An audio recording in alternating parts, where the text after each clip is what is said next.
Okay, so this side is going to CPU and this side is coming from this IC chip.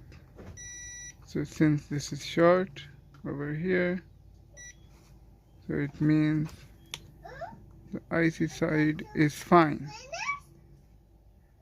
Oh, so that's a nightmare. Okay, this IC is fine and the other side is going to the CPU. The CPU is shorted and with almost 2.1, 2.5 ohms.